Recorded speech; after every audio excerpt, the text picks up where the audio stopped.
নমস্কার বন্ধুরা, আমার চ্যানেল টুকুস কিচেনে আপনাদের স্বাগত। বন্ধুরা, অনেক দিন ধরে পিৎজা খেতে ইচ্ছে করছিল, তাই আজকে বাড়িতে চিকেন পিৎজা বানালাম। তো তোমাদের সাথেও রেসিপিটা শেয়ার করেছি। তো চিকেন পিৎজা বানানোর জন্য সবার প্রথমে চিকেনটা বানিয়ে নেবো। সেটার জন্য আমি নিয়েছি এখানে সর্ষের তেল, আর ওর মধ্যে 8-10টা কুচো রসুন দিয়েছি, তারপরে একটা পেঁয়াজ কুচি ওটাকে দিয়ে একটুখানি ভালো করে ভেজে টেজে একটা টমেটো কুচি দিয়েছি। তারপরে হাফ চামচে এখানে আদা গ্রেট করে দিয়েছি, চাইলে আদা বাটাও দিতে পারেন। আর এখানে 250 বোনলেস চিকেন, ওটা আমি ছোটো ছোটো পিস করে বাড়িতেই কেটে নিয়েছি। ব্রেস্টের চিকেনটা নিয়ে এসেছিলাম, ওটাকে কুচো কুচো করে কেটে নিয়েছি।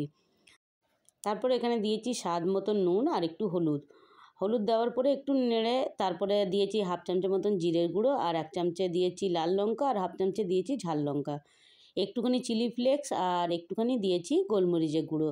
ঝালটা একটু কম বেশি নিজেদের মতন করে নিতে পারেন। তারপরে এটাকে নাড়াচাড়া একটু করার পরে একটু ঢাকা দিয়ে দিয়েছি 2 মিনিটের জন্য। যেহেতু বোনলেস চিকেন আছে, এটা ঝট করেই সেদ্ধ হয়ে যাবে, তাও 2 মিনিটের জন্য ঢাকা দিয়ে দিয়েছি যাতে চিকেনগুলো সফট হয়ে যায়।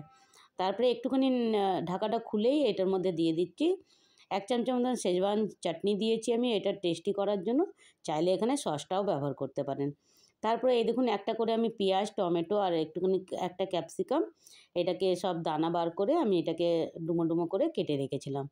এটা দিলে কিন্তু দারুণ টেস্ট হয় বন্ধুরা, অবশ্যই কিন্তু স্কিপ করবেন না, এটা অবশ্যই দেবেন যখন পুরো চিকেনটা রেডি হয়ে যাবে। তারপরে এই দেখুন, এটাকে একটু নাড়াচাড়া করে এর মধ্যে একটা চিজ আমি গ্রেট করে বাস ফ্লেমটাকে বন্ধ করে ঢাকা দিয়ে রেখে দিচ্ছি। এটাতে কিন্তু টেস্টটা কিন্তু ডবল হয়ে যায়। পিৎজা খেতে গেলে কিন্তু চিজ নিয়ে কোনো রকমে হাত ছোটো করলে চলবে না বন্ধুরা, চিজটা কিন্তু ভরপুর লাগে। তবে হ্যাঁ, একটা কথা বলে রাখি বন্ধুরা, আমি এখানে মজরেলা চিজ ব্যবহার করছি না, আমি এখানে প্রসেস চিজ যে রেগুলার চিজগুলো হয় সেটাই ব্যবহার করছি। তারপরে চিকেনটা পুরোপুরি রেডি হয়ে গেছে, ওটা ঢাকা দিয়ে রেখে দিলাম ফ্লেম অফ করে। তারপরে এখানে পিৎজা বেস নিয়ে নিয়েছি দুটো। একটা পিৎজা বেসের মতন এই দেখুন, এটা আমি সাজাচ্ছি। সেটাতে সাজানোর জন্য দিয়েছি পিৎজা সস 1 চামচের মতন, হাফ চামচের মতন বলুন, আর হাফ চামচে দিয়েছি শেজওয়ান চাটনি, আর হাফ চামচের মতন দিয়েছি টমেটো সস। তিনটেকেই ভালো করে মিশিয়ে এটাকে আমি পুরোটা স্প্রেড করে দেবো পিৎজা বেসের মধ্যে। আর পিৎজা বেসের রেসিপি যদি দেখতে চান বন্ধুরা, অবশ্যই কিন্তু কমেন্ট করবেন, তবে কিন্তু আমি রেসিপি আপনাদের সাথে শেয়ার করব। আজকে খুব তাড়া ছিল আর খেতে খুব ইচ্ছে করছিল, তাই জন্য পিৎজা বেসের মধ্যে চিকেন পিৎজাটা বানিয়েছি। আর যদি আপনারা কমেন্ট করবেন তো পিৎজা বেসটাও আপনাদের সাথে শেয়ার করব।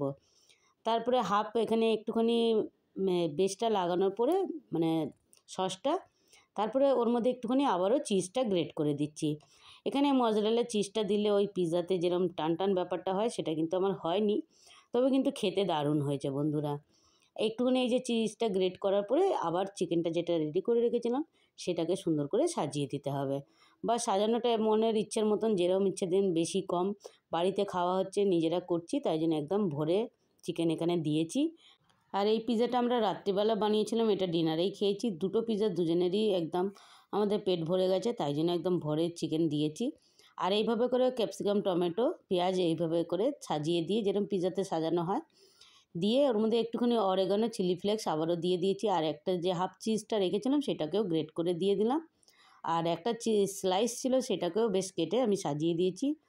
তো অবশ্যই বন্ধুরা, ভিডিওটা ভালো লাগলে রেসিপিটা আপনাদের কেমন লাগলো কমেন্ট করতে কিন্তু ভুলো না। আর বন্ধুদের সাথেও শেয়ার করে দেবে, যাতে যাদের একদম ঝটপট করে খেতে ইচ্ছে হলে এভাবে করে পিৎজা বেস এনে চিকেন পিৎজা বাড়িতেই বানিয়ে নিতে পারো। তবে এটা আমি ওটিজিতে করেছি, এটা 10 মিনিটের জন্য প্রিহিট করে নিয়েছিলাম, তারপরে 10 মিনিট আবার এটা ওপর নিচ রড অন করে এটা বেক করে নিয়েছি। বাস, আর কিছু না। আর যদি ওটিজিতে না করো তাহলে তাওয়ার মধ্যেও আঁচটাকে সিম করে 10 মিনিটের জন্য ঢাকা দিয়ে করে দেবে, তো একই ব্যাপার হবে। আর পিৎজাটা এই দেখুন ঝটপট করে রেডি হয়ে গেল। তারপরে বের করে দেখাচ্ছি বন্ধুরা কত সুন্দর হয়েছে দেখুন। খেতে তো অপূর্ব হয়েছে, সেটা আর বলে বোঝাতে পারবো না। অবশ্যই কিন্তু একবার হলে এভাবে করে দেখবেন, করে কেমন লাগলো কমেন্ট করতে কিন্তু ভুলবেন না। আর ছোট্ট একটি অনুরোধ বন্ধুরা, চ্যানেলটাতে নতুন হয়ে থাকলে চ্যানেলটাকে সাবস্ক্রাইব করে পাশে থাকবেন। আর ফেসবুক বন্ধু হয়ে থাকলে পেজটাকে ফলো করার অনুরোধ রইল। বন্ধুরা, এটা এত সুন্দর হয়েছিল খেতে, বাস এর মধ্যে একটুখানি খামতি ছিল, সেটা হলো মজরেলা চিজ। নেক্সট টাইম কিন্তু অবশ্যই মজরেলা চিজ দিয়েও তোমাদের সাথে ভিডিওটা শেয়ার করব। ধন্যবাদ।